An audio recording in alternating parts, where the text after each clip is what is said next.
멋진 중저음의 목소리가 사춘기가 왔음을 알리고 있습니다. 나 사춘기야, 이렇게 알렸던 우리 은찬이의 멋진 목소리로 함께 말씀을 읽었는데 우리 격려의 박수 함께 보내겠습니다.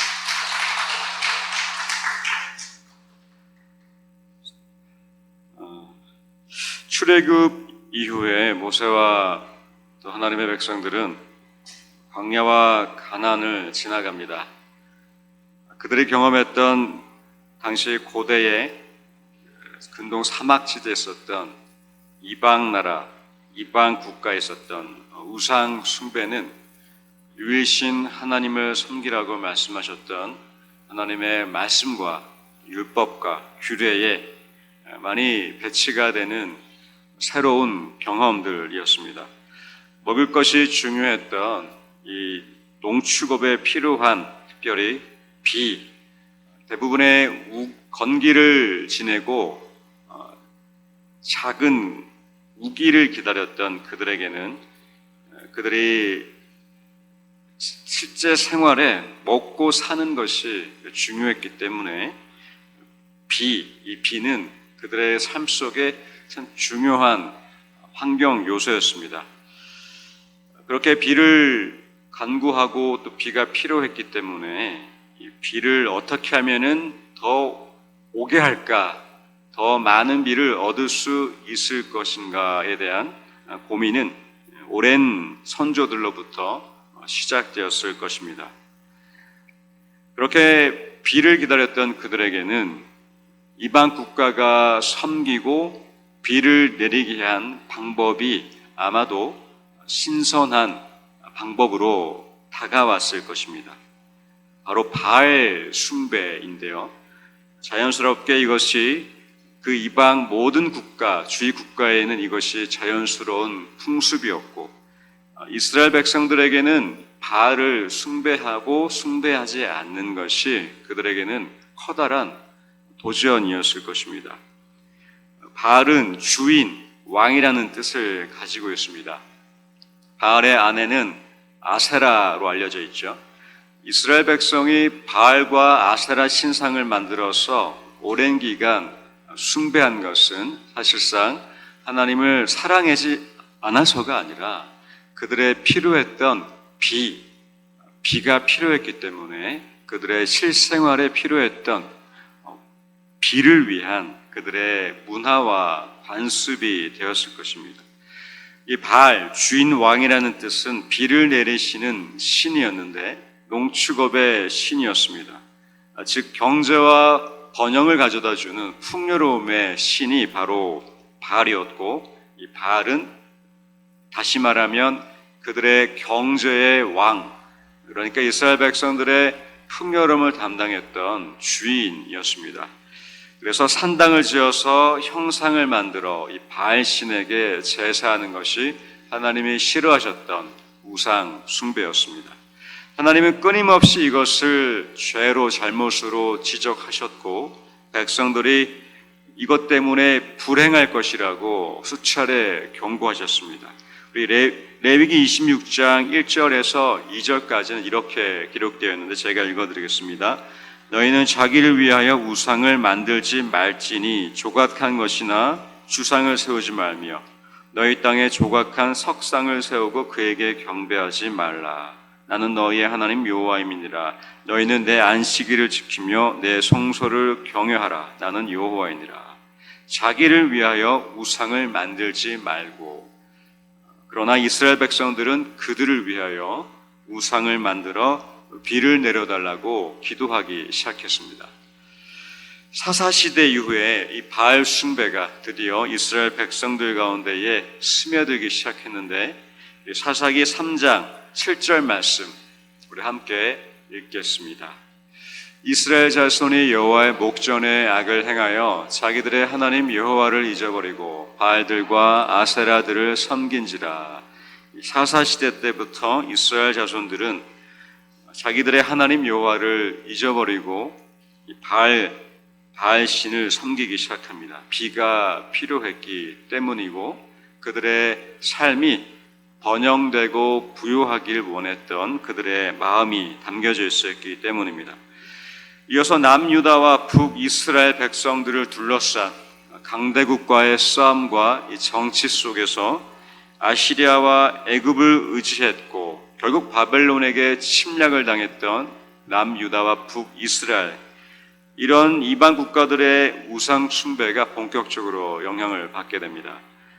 특별히 북이스라엘 아합 왕의 통치 기간 동안 보편화되었던 바알 숭배, 그래서 등장했던 엘리야, 그리고 바알의 선지자들이었던 450명과의 싸움, 불이 임하고 비가 내리고 이러한 싸움이 이어졌는데 이것은 모든 것들이 바알 신 때문이었습니다. 그리고 열왕기상 16장 31절에서 32절 말씀 함께 읽겠습니다. 느밧의 아들 여로보암의 죄를 따라 행하는 것을 오히려 가볍게 여기며 시돈 사람의 왕 엣바알의 딸 이세벨을 아내로 삼고 가서 바알을 섬겨 예배하고 사마리아에 건축한 바알의 신전 안에 바알을 위하여 제단을 쌓으며, 여기서 보시면 바알을 예배하기 시작합니다. 그리고 신전을 준비해서 바알을 위하여 제단을 쌓는 것이 누가 했냐면 바로 한나라의 왕 아합이 행했습니다. 그러면 백성들에게는 이것이 전혀 이상하지 않는 보편화된 하나의 관습이 되었습니다. 이어서 남유다입니다. 남유다에는 아하스 왕 때 북이스라엘의 바알 숭배가 영향을 받았다고 역대하 28장 1절에서 2절 말씀 이렇게 기록되어 있는데 함께 읽겠습니다. 아하스가 왕위에 오를 때에 나이가 20세라 예루살렘에서 16년 동안 다스렸으나 그의 조상 다윗과 같이 아니하여 여호와 보시기에 정직하게 행하지 아니하고 이스라엘 왕들의 길로 행하여 바알들의 우상을 부어 만들고 그의 나이 20세 16년의 통치 기간 동안 북이스라엘의 모습을 따라갑니다. 그래서 그 또한 남유다 안에 이 바알 숭배를 보편화하기 시작했습니다. 이처럼 출애굽 이후에 이스라엘이 큰 나라를 이루기까지 끊임없이 이어진 바알 숭배는 바로 하나님을 믿고 사랑했지만 동시에 그들에게 필요했던 이 비를 내릴 수만 있다면 바알을 의지하고 숭배하는 것은 전혀 거리낌이 없었던 것입니다. 목적은 단 하나입니다. 내 삶의 풍요와 번영을 누가 가져다 줄 수 있는가? 이것에 대한 질문에 대한 대답이 바로 바알 숭배였습니다. 그들에게 임하는 비는 하나님이 아니라 바알이 내려주는, 그러니까 경제, 풍요는 하나님이 간섭하지 않으시고 바알이 주관해 주시는 그들의 삶의 영역이었던 것입니다. 모든 삶이 하나님이 주관하지 않으신 것이죠. 그들의 경제와 풍요는 하나님이 아닌 바알에게 맡겼던 것입니다. 이것이 바로 바알 숭배의 핵심, 본질인 것이죠. 먹고 살기에 필요한 비를 하나님이 아닌 다른 신에게 내려달라고 하는 것입니다. 그래서 하나님은 백성들이 잘 되도록 그리고 돌아올 수 있도록 계속해서 훈계하셨고 견고하고 계셨습니다. 그리고 마침내 하나님의 이 오래 이어진 마지막 경고가 바로 오늘 예레미야를 통해서 임하고 있는데 그것이 바로 오늘 우리가 읽었던 본문 예레미야 14장의 장면입니다. 그런데 재미있는 것은 이 경고는 비가 아니라 천둥 번개가 아니라 먹구름이 하늘을 덮고 바로 나 하나님이 비를 내리시는 분이다, 잘 봐라, 똑똑히 보여주겠다가 아니라 거꾸로 극심한 가뭄 속에서 이스라엘 백성들에게 이렇게 얘기하셨고, 그리고 백성들은 14장에서 다양한 모습으로 반응하고 있습니다. 비를 간절히 기다린 백성들에게 바알 신에게 그토록 비 내리길 빌었던 그들에게 찾아온 것은 비가 아니라 가뭄이었습니다. 하나님은 가뭄을 통해서 비를 내리시는 분이, 자연을 주관하시는 분이, 백성들의 풍요와 산업을 다스리시는 분이 바로 하나님, 바알이 아니라 하나님이신 것을 백성들에게 역설에서 가르치고 계십니다. 그 가뭄은 유다 사람들을 고통스럽게 했는데 우리 예레미야 오늘 본문 14장 1절에는 가뭄에 대하여 예레미야가 임한 여호와의 말씀이라라고 시작하고 이어서 이렇게 기록되어 있습니다. 유다가 슬퍼하며 성문의 무리가 피곤하여 땅 위에서 애통하니 예루살렘의 부르짖음이 위로 오르도다. 자, 예루살렘이 기도하기 시작합니다. 부르짖고 있습니다. 위로 오르도다 했는데 이 위가 하나님인지 바알인지 저는 잘 모르겠습니다. 아마도 예루살렘 백성들이 알고 있지 않을까요? 긴급한 비가 필요할 때 여러분들은 누구에게 기도하십니까? 누구에게 부르짖고 계시고 누구를 찾아가십니까? 예루살렘도 똑같이 애통했고 부르짖었는데 이 위가 비를 주관하시는 하나님이신지 비를 내려주는 신으로 알려진 바알인지는 우리의 삶 속에서도 동일하게 돌아보게 만들고 있습니다. 이어서 오늘 본문에는 물을 찾는 귀족과 그리고 농부, 동물들의 모습이 어떠함을 보여주고 있습니다. 먼저 귀족들은 자신의 종을 보내서 3절에서 물을 얻으려 했으나 우물은 메말라 텅 비어 있었습니다. 물이 부족한 이스라엘은 우기 동안 비를 받아서 보관하는 것이 전통 문화였고 관습이었는데 그래서 집집마다 우물이 있거나 마을 곳곳에 우물이 있는 것이 특징이었습니다. 그런데 이 빗물을 모았던 우물마저 텅텅 비어있는 아주 심각한 가뭄인 것을 보여주고 있습니다. 농부도 밭을 갈고자 하고 있습니다. 4절에서 그 농부가 밭을 갈기 위해 땅에 갔는데 땅에 비가 없어서 갈라질 만큼 메말라 있습니다. 그런데 이 귀족들의 종들과 그리고 농부들은 똑같은 행동을 취하고 있습니다. 그것은 부끄러워서 그의 머리를 가린다. 부끄러워서 그들의 머리를 가리고 있습니다. 그들의 머리를 가린다는 것은 당혹함과 슬픔을 나타냅니다. 이것은 그들의 습관 중에 하나였는데 부끄러워서 머리를 가리킨 것은 이 생존에 필요한 물이 바닥났을 때 너무나 당혹스럽고 난처해서 그리고 그것에 대한 슬픔 때문에 이 치명적인 어려움을 나타내는 행동의 표현이었습니다.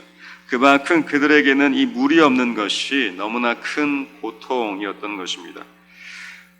그리고 5절, 6절에서는 사람들뿐만 아니라 자연계에 일어나는 모습도 기록되어 있습니다. 바로 동물들에게 임한 고난이었는데 비가 오지 않는 가뭄 때문에 결국 풀이 자라지 않았습니다.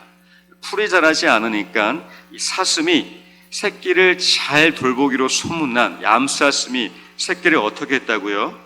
5절 보면은 풀이 없으므로 내버리며 사슴이 어민 것을 포기했습니다. 6절 들나귀, 그렇게 온순한 들나귀들은 이 벗어버린 산 위에 풀이 없어서 어떻게 됐다고요? 승냥이처럼, 사나운 승냥이처럼 헐떡거리고 있습니다.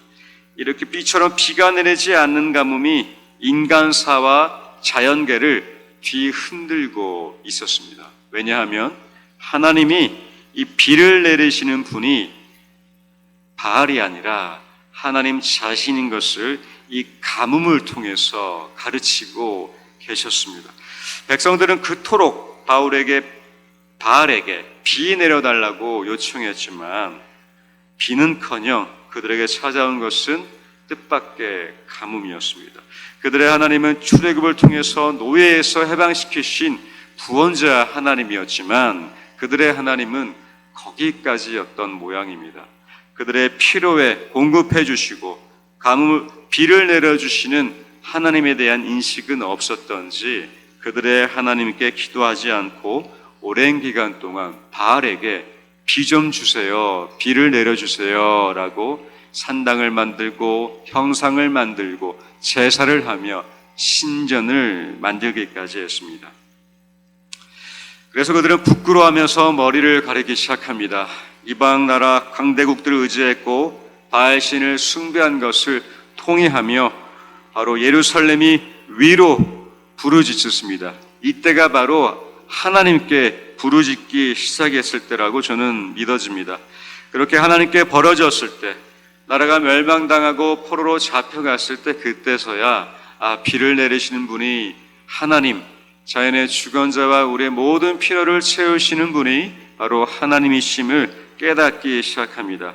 그리고 비의 주관자는 바알이 아니라 하나님이신 것을 마침내 그들이 알게 되기 시작했습니다. 그 하나님은 오늘 우리에게도 가뭄을 통해서 가르치고 계시다면, 이것은 우리의 삶에 필요한 비를 내리시는 분이 누구신지를 정확하게 명확하게 우리를 통해 고백받기를 원하십니다.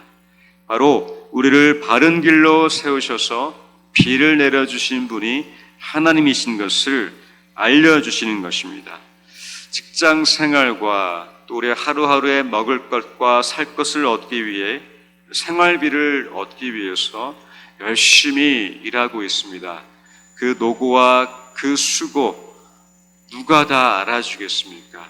하나님 다 알고 계시고 하나님이 다 보고 계실 때에 우리의 모든 그 필요를 하나님이 채우고 계신 것을 우리는 경험하고 있습니다. 그런데 그 마음속에, 우리의 마음속에 우리의 모든 필요와 필요함, 이 생활에 대한 모든 물질과 이 재정, 어떠한 필요함들을 채우시는 분이 하나님이신 것을 우리가 고백하고 시인하는 것이 오늘 우리들에게 하나님은 가뭄을 통해서 가르치라 생각됩니다. 왜냐하면 우리가 찾고 있는 것이 바알과 같은 다른 무언가, 이 무언가가 아니라 하나님을 찾아야 할 때이기 때문입니다. 그런데 놀라운 것은 하나님이 먼저 이 가뭄을 통해서 백성들에게 비를 내려주신 분이 하나님이신 것을 응답하셨고, 그리고 가뭄을 통해서도 오늘 저와 여러분에게 찾아오시고 계십니다. 비를 내려주셔서 만족시켜 주시기 이전에 이 가뭄을 통해서 하나님이 이 자연의 주관자 되시고 모든 필요의 공급자 되신 것을 하나님이 보게 하십니다. 그 하나님은 우리에게 이렇게 약속하셨는데, 몇 가지 말씀들을 읽으면서 그 하나님의 약속 가운데로 함께 나가겠습니다. 레위기 26장 3절과 4절 말씀 함께 읽겠습니다. 너희가 내 규례와 계명을 준행하면 내가 너에게 철따라 비를 주리니 땅은 그 산물을 내고 밭의 나무는 열매를 맺으리라. 규례와 계명, 바로 제 1, 2 계명입니다. 너는 나 외에 다른 신들을 내게 두지 말라. 다른 형상을 만들지 말고 오직 너희를 짓고 부르시고 택하신 하나님 한 분만 언약을 맺고 그것을 지키라는 것, 그것이 하나님의 계명과 규례였습니다. 그리고 여기에 하나님의 또 다른 약속의 말씀이 있습니다. 오랜 우상 숭배와 이방 국가의 침략으로 포로가 되고 그렇게 처절한 노예 생활을 마치고 흩어진 유다 백성들에게 하나님은 우리들을 향해서 또 이렇게 약속하고 계시는데, 시편 147편 우리 2절과 9절의 말씀, 제가 이 말씀을 읽어드리고 마지막 8절 9절 말씀만 함께 읽도록 하겠습니다. 여호와께서 예루살렘을 세우시며 이스라엘의 흩어진 자들을 모으시며 상심한 자들을 고치시며 그들의 상처를 싸매시는도다. 그가 별들의 수요를 세시고 그것들을 다 이름대로 부르시는도다. 우리 주는 위대하시며 능력이 많으시며 그의 지혜가 무궁하시도다. 여호와께서 겸손한 자들은 붙드시고 악인들은 땅에 엎드려 뜨르시는도다. 감사함으로 여호와께 노래하며 수금으로 하나님께 찬양할지어다. 우리 8절 9절 말씀 함께 읽겠습니다. 그가 구름으로 하늘을 덮으시며 땅을 위하여 비를 준비하시며 산에 풀이 자라게 하시며 들짐승과 우는 까마귀 새끼에게 먹을 것을 준도다. 이것이 바로 저와 여러분을 향한 하나님의 약속입니다. 오늘 본문 예레미야 14장 1절과 6절 말씀에 대한 응답이 바로 방금 읽었던 시편 147편 8절과 9절의 말씀, 하늘을 덮으시고 비를 준비해 주시며 산에 풀이 자라게 하시고 들짐승과 우는 까마귀 새끼에게 먹을 것을 주시는 하나님이시기 때문입니다. 그 하나님은 다시 우리를 세우시고 흩어진 우리를 모으십니다. 천지를 지으시고 만물을 창조하신 하나님의 능력과 지혜로 무궁하신 하나님이 되십니다. 구름으로 하늘을 덮게 하시고 우리를 위해서 비를 준비하시고 내리시며 풀이 자라게 하십니다. 들짐승과 까마귀 새끼에게 먹을 것을 주시는 하나님이 되어주십니다. 이 하나님이 우리의 풍요와 번영을 위해서 하나님이 아닌 다른 것을 의지하고 요행을 바라고 있는 우리들에게 우리의 재산과 물질도 하나님께 속했음을 고백받길 원하십니다. 주관해 주시도록 우리가 맡겨드리기를 원하십니다. 우리의 모든 필요에 비를 내려주시는 하나님, 이것이 우리를 향한 하나님의 약속과 은혜입니다. 그때에 우리가 이렇게 신앙을 고백하게 되길 원합니다. 예레미야 14장 22절 말씀, 우리가 이 말씀을 우리의 신앙으로 고백하며 함께 읽겠습니다. 예레미야 14장 22절입니다. 이방인의 우상 가운데에 능히 비를 내리게 할 자가 있나이까? 하늘에 능히 소나기를 내릴 수 있으리이까? 우리 하나님 여호와여, 그리하는 자는 주가 아니시나이까? 그러므로 우리가 주를 앙망하옵는 것은 주께서 이 모든 것을 만드셨음이니이다 하니라. 아멘. 능히 비를 내리시는 분은 단 한 분, 우리의 하나님 한 분이십니다. 이 고백이 저와 여러분의 신앙 고백 되시기를 축원드립니다. 이 고백이 우리의 경제와 물질, 재산의 신앙 고백 되시기를 축원드립니다. 이 고백으로 우리의 모든 필요 가운데에 하나님이 비 내려주시기를 축원드립니다.